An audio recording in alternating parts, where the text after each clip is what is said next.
Everybody, welcome back to another episode of FSI DFS Fascinating NASCAR Picks. I'm your host, Megaro31. First off, thank you so much. Last week, again, 1,200 views, just putting us in the top 5 on YouTube as NASCAR DFS shows. So that's just awesome and incredible. I just thank you so much for that. So another celebration this week. You might not watch our baseball videos, but we had our 500th video on Friday.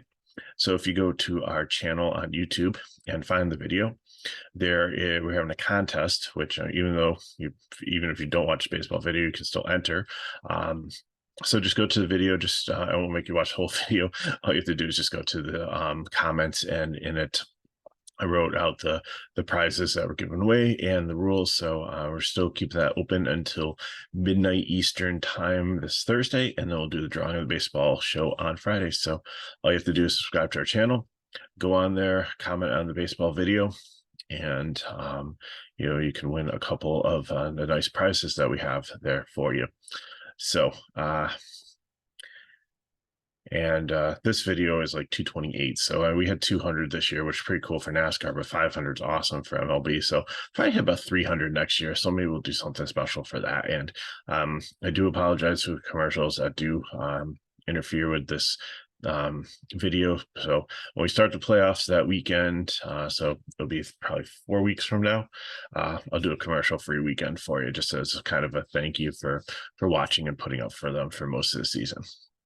So anyways, on to the Indianapolis road course. I'm kind of sad. I liked it when it was the Brickyard, but I understand with COVID, they need to do some neat things. And this is what they did with here in Daytona. Like Charlotte, the Roval, I believe, is actually like set up to be that way. But here, I equated it when I was like first doing these videos when TK and I, when we talked about the Daytona one, I said it's like me going out the backyard and putting a garbage bag over a slide, running a hose down it, and saying I create a water park. Basically, they're taking a speedway and they're putting up cones and fake curbs and stuff and letting them drive through the infield and calling it a road course. Like, I consider road courses Sonoma, Watkins Glen, Circuit of America, Road America, the Mid Ohio road course. Those are true road courses. This is not. This is a regular NASCAR track where they have tried to create the road course experience within it. And everybody dive bombs turn one. It's caused a lot of chaos. When they first had it, if you remember watching the Cup race, the curb was coming undone as the cars were going over it. Byron was leading and messed up his car on it. Austin Dillon flew over it. If you're old enough to remember, like an episode of Dukes of Hazzard or Knight Rider with the turbo boost, he just like took off and like flew. So crazy stuff. So they've gotten it better. We haven't had like super long 45-minute delays to fix parts of the track because people ran over it and they weren't unsafe, and then they had to try to fix the curb or just tear the curb out or redirect traffic, things like that. Weather should be decent also for this. So I apologize for not a ton of data up here.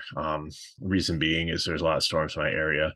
Don't have great internet right now, and I'm trying to get this in before we have power. But I did take a lot of notes, so I'll refer to those that I have here as we talk through the drivers.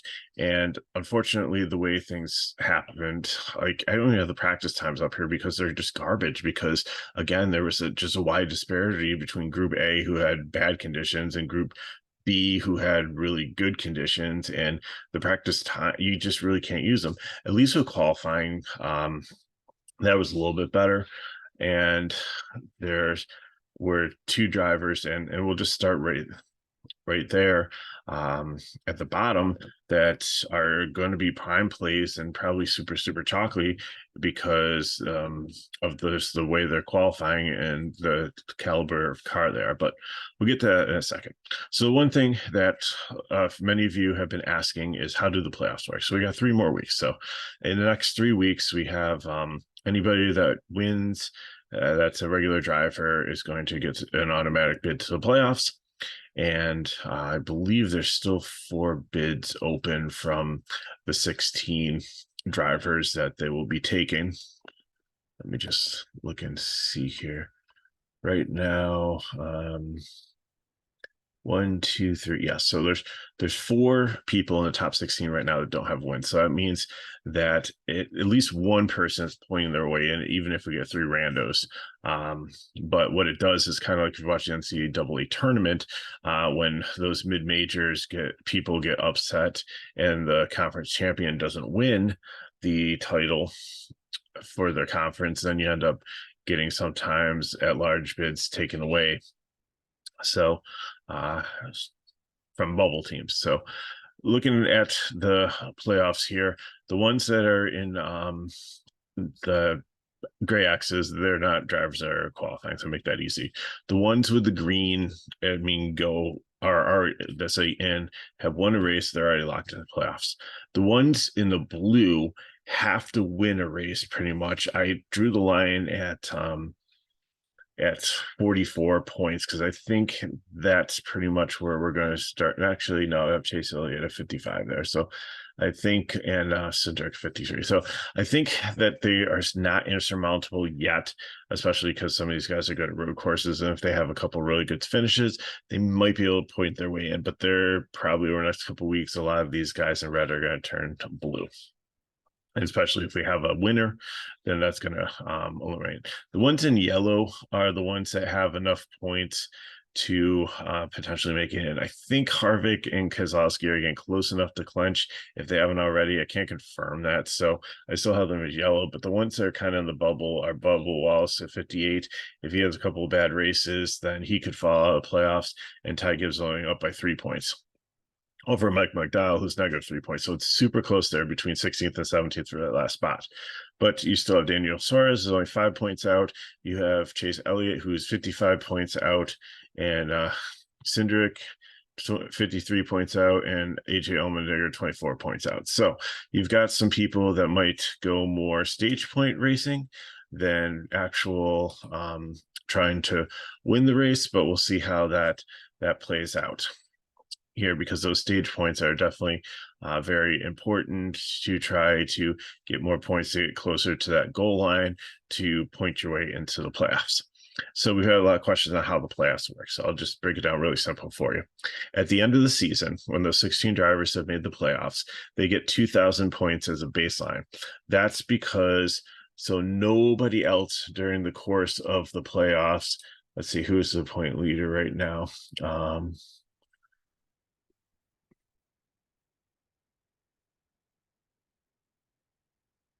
It's Truex, but I'm trying to see how many points he has without.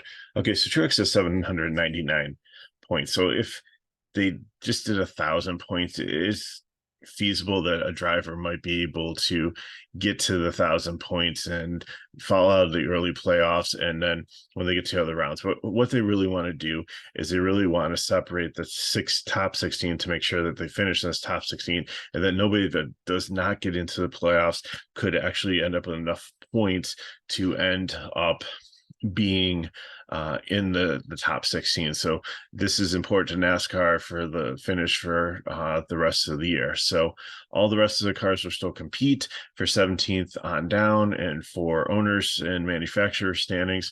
But so they give you a 2,000 point base to start the playoffs, and then they add in bonus points for how you finish. So whoever wins the regular season title, looks like it's going to be Truex right now, gets a bonus of 10 playoff points. And then going on down, actually, 15 for first, 10 for second. It's 8 for third, 7 for fourth, fifth, sixth, and then all the way down to 10th place, which gets 1 playoff point. So you get some bonus points added to your 2,000. So here's an example that I saw that was really good. If a driver finishes third in the regular season, has won 2 races, and has 4 stage wins, then the driver would earn 8 playoff points from the standings, 10 playoff points from the race wins, and 4 playoff points for the stage wins, giving them 22 extra points. And then so they would start the postseason with 2,022 points.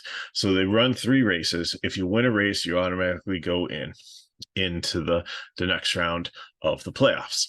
And then when they eliminate the bottom 4 and go on to 12 after 3 races, then they move everybody's score up to 3,000. So that way, the ones with the 2,000 points will still be competing for the rest of the season, but they'll be competing among themselves for the 4 that get cut out will be competing for 16th, 15th, 14th, and 13th place. Then the other 12 will go on. So after we get to the next cut after 3 races, again, if you win one of those races, these points still carry over. So they just add 3,000 to whatever you've had for the regular season going into the playoffs and whatever you earned in those 3 races for the first round of the playoffs. The second round playoffs start with 3,000 plus all those points you've accumulated. And then when we get to after the next 3 races, we cut it down to 8 and we go to 4,000 points. So then you have the ones that were 16th through 13th with the 2,000 point level. You have the ones that were 12th through 9th at the 3,000 point level, and then everybody 8 and above is 4,000 point level. And then finally, when you get to the final 4 in Phoenix, they don't give you like 4,000 points or anything like that.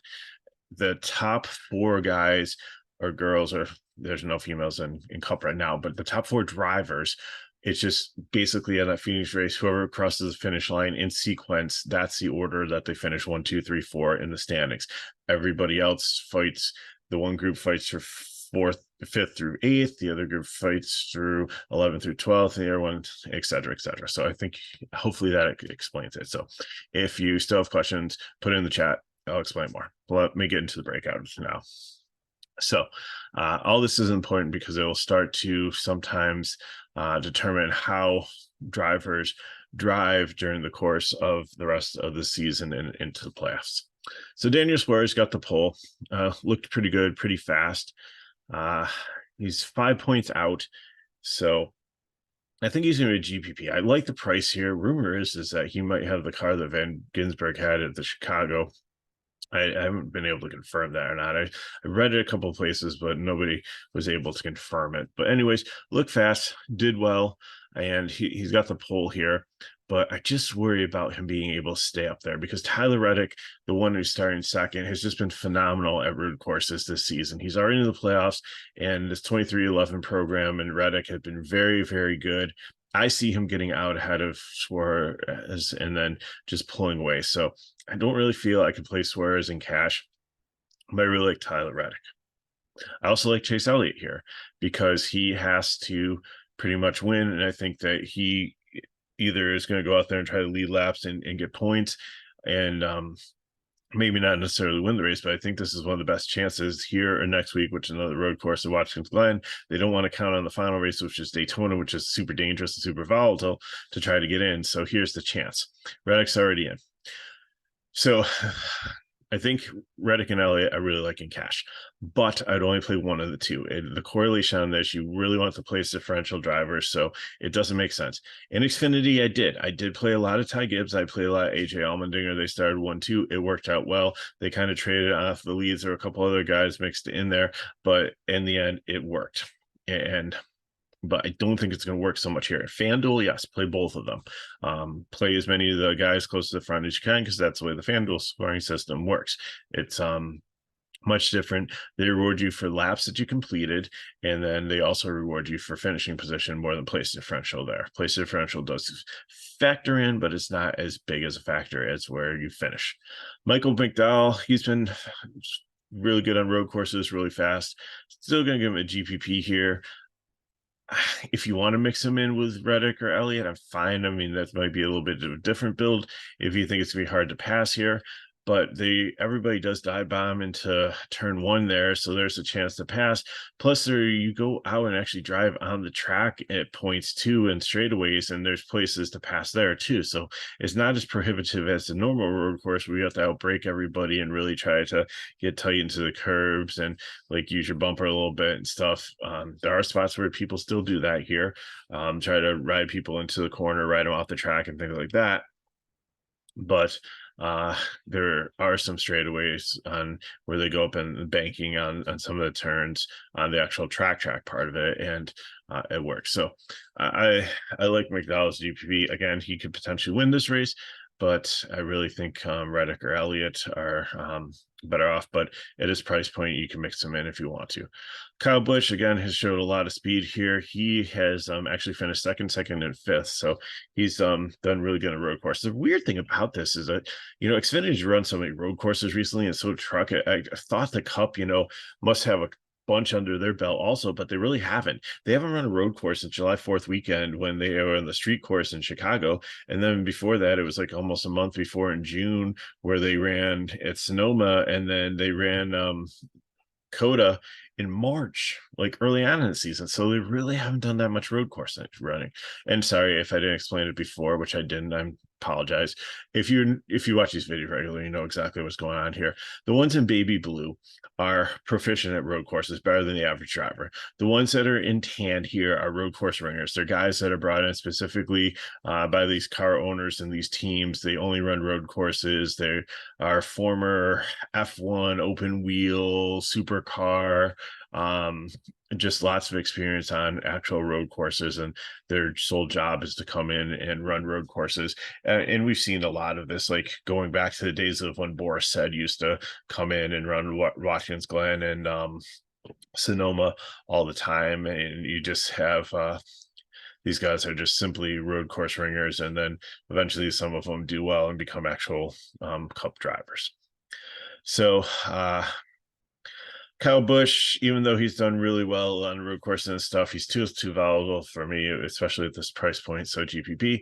Larson, same thing. We've seen some speed. We've seen him dominate on road courses. We've seen him have trouble on road courses. So he's going to be GPP also. And Christopher Bell has been phenomenal on road courses. Could get up there, could dominate, could win this race, could get up there and lead multiple laps and dominate, which there's not a ton of dominated points. I think there's only like 82 laps in this race. Road courses that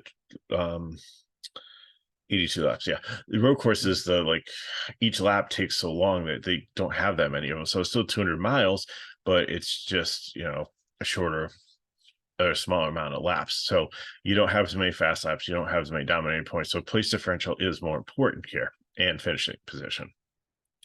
Christopher Bell, the one thing that scares me off of him is his crew chief, not his pit crew. They've just messed up so many times this season and put him behind the 8 ball.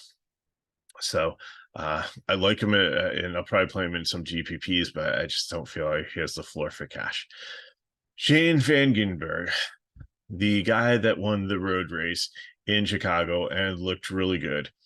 And you're probably thinking, why on earth are you going to say fade him? Well, he didn't look great in practice here. And the Chicago road course, it was a level field because nobody had seen the course. They all had to kind of learn it together and figure it out. And, some of the teams could share notes and stuff from their different drivers and try to compile information, try different setups and stuff and things like that. But Trackhouse nailed it. They had a great car, and he drove the course really well and won the race, and just it was an amazing story for that. But in this race, he just didn't look good. And I know he qualified up here in 8th, but he just doesn't look like he has the same amount of speed. And I know Trackhouse has 2 other cars who have raced here, but he's up against a lot of drivers that have more experience here. So I just don't think it bodes well. Plus the price is just, he is the 3rd most expensive guy here. That's just crazy, DK.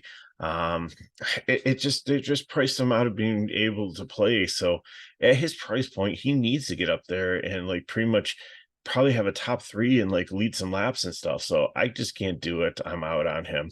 Not interested whatsoever. If he wins the race, fine, but I don't think it's going to be hard for him to be in the optimal lineup just because of his price point. Alex Bowman has to do a lot so I think he'll be racing more for stage points here to try to increase his chance to get into the playoffs. I don't think he can win this one, so he's a GPP. Ty Gibbs won the Xfinity race. He's been really good on road courses. He's been doing so much better in Cup, and I think his first one's coming close. This could be it here. So I think definitely like him in cash here, 7,400. Brody Kostecki is a really, really good road course driver, but he wrecked his car in qualifying. They had problems with the pedals when they were trying to do the practice. He didn't really get many practice laps in, and then he ran his car into the wall.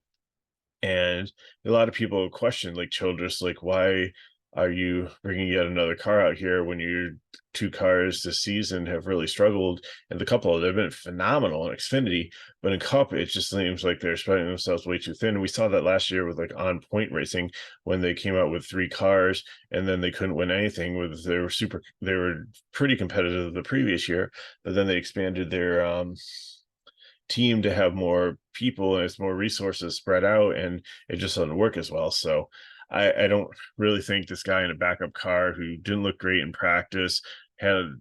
I mean, he's a good driver and everything. His background is he was Australian Super Cup leader currently, so Super Cup cars I hear are very similar to the Cup cars, so it's an easily transition, more so from those who come to open road.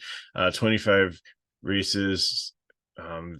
He's 25. He's been racing since he's 10 years old. He was in the K&E East Coast, and actually he lost his crew chief, and Corey LaJoie came and helped him become crew chief, and he finished like top 5 in Dover, the race that Corey LaJoie was just crew chief. So kind of cute story there, but really doesn't do anything to help us for DFS. So fade out, not playing him. Martin Truex Jr. I don't know. Maybe I'm borderline cash here because I like the play, but he's going to have to do a lot at this price point. Like the place differential's there, he's 12th. And if you get up to like second with 10 place differential points, I think that's could really be good, but I don't know if he's going to be able to get there. He's been good on road courses, but I don't think he's somebody that I'm going to consider elite. He was a couple of years ago. Between he and Elliott, they seemed like they're trading victories on and off, and I just haven't seen as much dominance consistently from him. But again, I think he's a great GPP play, but in borderline cash, if you want to play him with cash, I'm not going to hate it, but you know, with the place differential there, he's got to do a lot and got to move up to pay off his price tag. Chase Briscoe, GPP, he's been decent on road courses, but we know Fords have been slow and struggled in the course of the year. He needs to win, so maybe some alternate pit strategy or something could get him up there. And he's the one that's closest to the front that actually needs to win, besides like the ones that are trying to point their way in, like Suarez, Elliott, McDowell, and Bowman. And so I don't know. I like him. I don't love him. I think he's fine in GPV or last man in cash, but not a priority.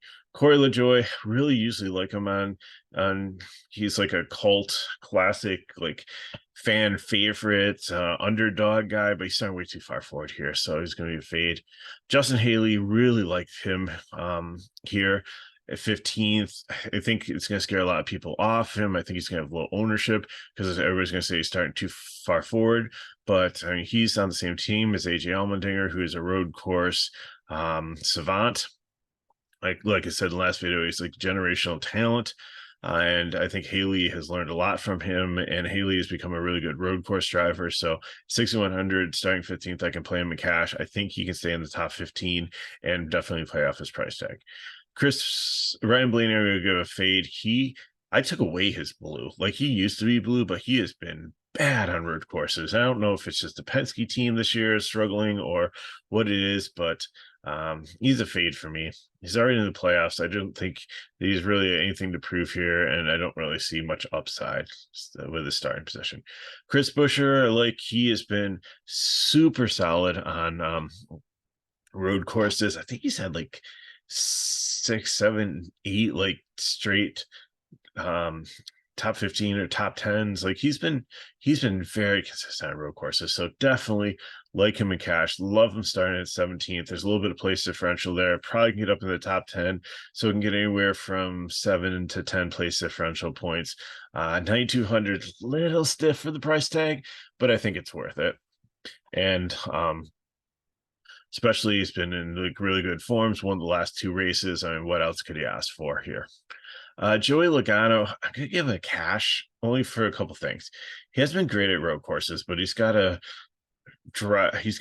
crew chief that makes radical calls and zigs when other people zag, and seems like could potentially put him in a really good position to win this race, leave him out at the right time. This is a 0 tire wear track. So, some people might go the whole race without getting tires, only taking 2 tires. Like, there's no fall off really. It's not bad at all. It's not like Sonoma where it was a high tire wear track and you needed to have tires to keep them be competitive. There's people who can stay out there on old tires and they'll be fine. They shouldn't have to go from rains, from slicks to wets or anything like that. It should be, there's only like a 11% chance of rain all day, so that shouldn't come into factor. But Joey Logano's crew chief, that's the only reason he gets the cash here, and the price tag is 79. He's not been great, but I think the crew chief might be able to put him in a spot to get some place differential and maybe contend for a win. So that's why I consider him in cash here. Bubba Wallace is a GPP. Bubba's not great on road courses. Bubba has a 58-point lead over the cut line. I think Bubba's going to be very conservative and try to go out there and stay on the course, not get into any trouble, and to finish the race. So it's a GPP again. Last guy in cast is 6,100 or 6,500. I'm okay with that.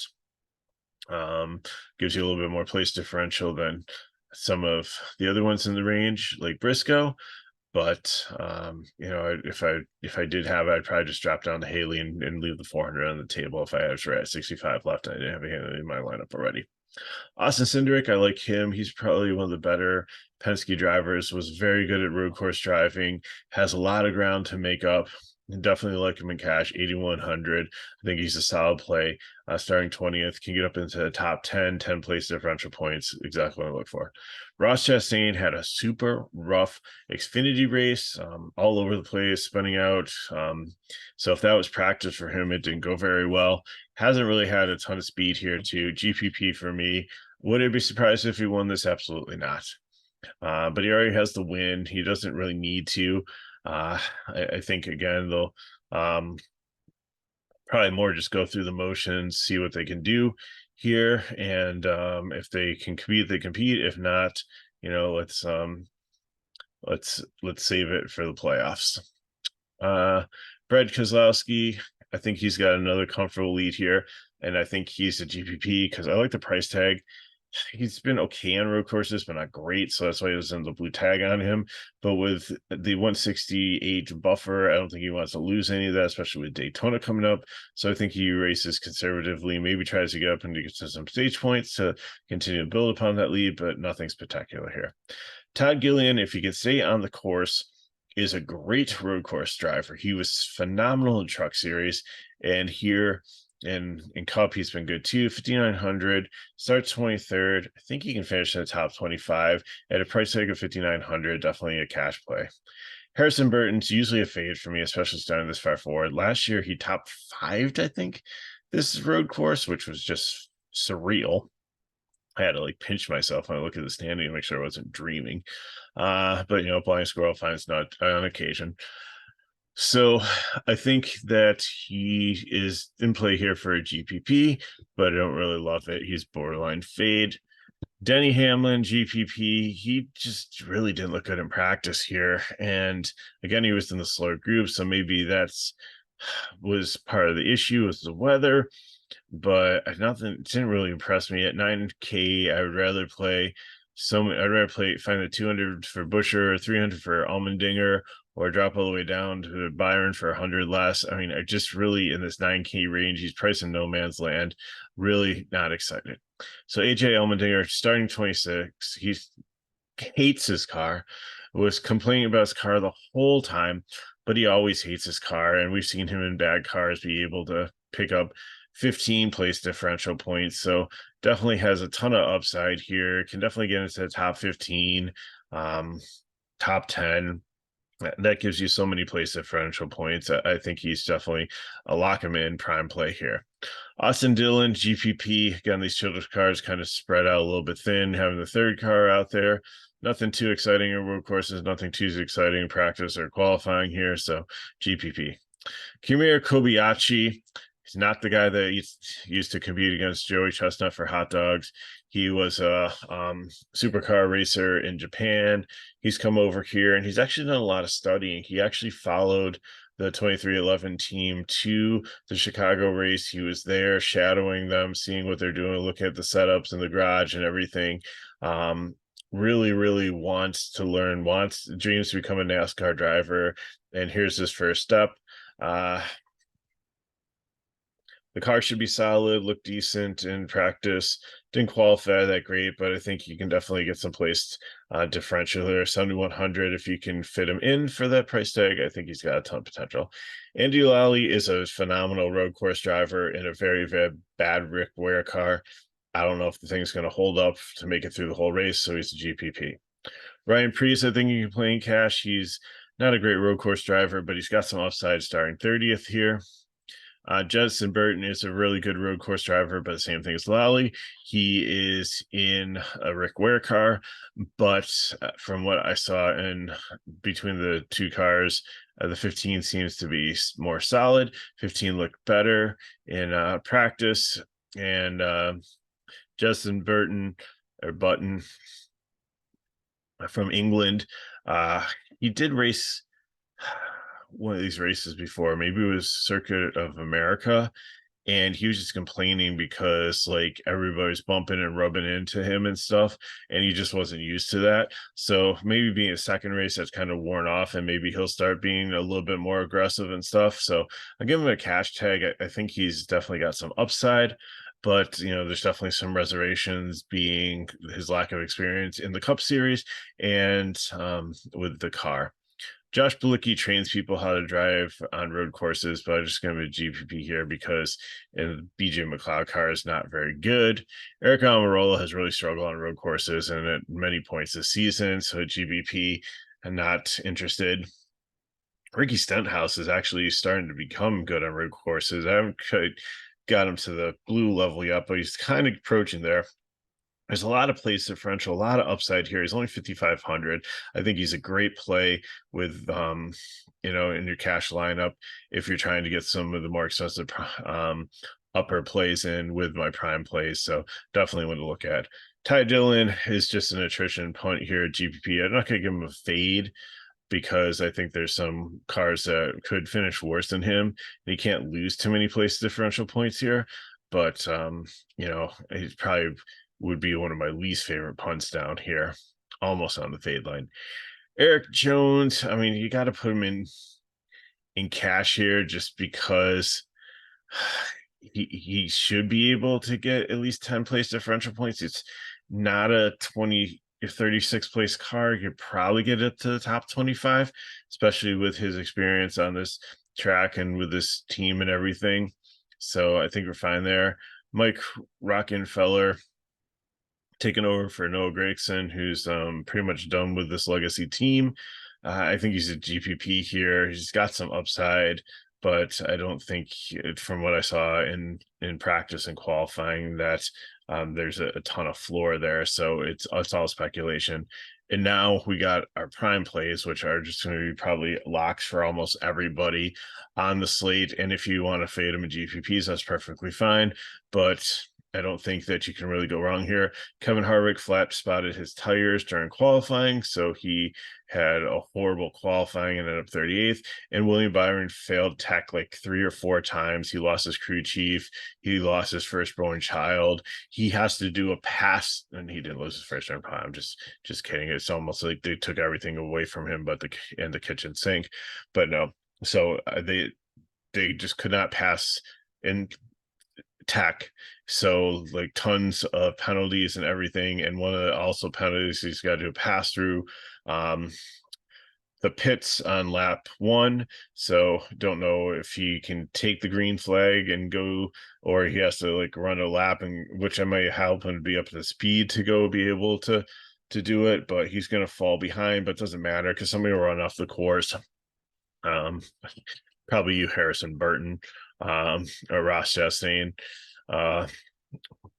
One of you will be off the course and cause a caution early on, and he should be able to catch back up to the field and then start cutting through them. So I think Harvick and Byron, they don't even need to get into the top 10 with the amount of place differential. If they get a top 15 or 20 at their price points, then they're golden. They're priced so far below some of these 10K guys that I think it's a perfect storm for them. So everybody's going to lock those into cash. and then I'm going to throw Al Mendinger in as my third person, and that give you plenty of other cash options. You would probably want to take somebody closer to the front and then mix in some value. So that's what I got for you. If you have any questions, you can put them in the chat below. Hit me up on Regular31 on Twitter. Again, if these videos help you, like them, subscribe to our channel, and share with your friends. Go back to our channel and check out the 500 Major League Baseball, and you can enter to win some nice prizes for that. And if you want more information on FSI DFS, you can get into our Discord by the link that's in the description of the video. We're doing free preseason football. We've got a great discount on football. EPL started. Our soccer program is still going strong.